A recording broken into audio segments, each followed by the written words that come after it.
Receding floodwaters revealed a trail of damage and destruction across Kerrville, Texas on Monday, as emergency responders continued their search for dozens of missing people in the area.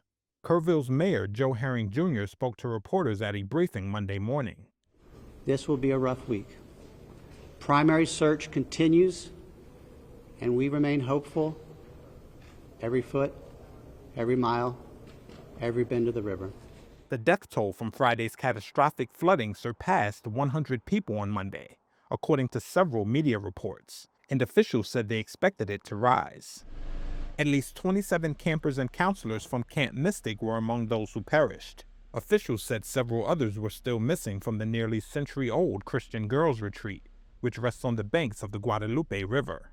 In a statement released Monday, the camp said, quote, "Our hearts are broken alongside our families that are enduring this unimaginable tragedy."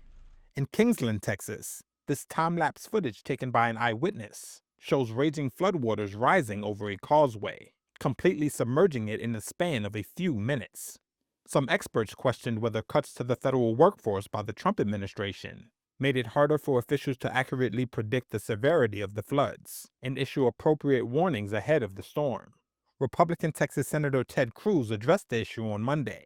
I think this is not a time for partisan finger-pointing and attacks. Now, after we come through search and rescue, after we come through the process of rebuilding, there will naturally be a period of retrospection where you look back and say, okay, what exactly transpired? What was the timeline? And what could have been done differently to prevent this loss of life? Senate Democratic leader Chuck Schumer, meanwhile, asked a government watchdog to investigate whether budget cuts contributed to any delays or inaccuracy in forecasting the floods.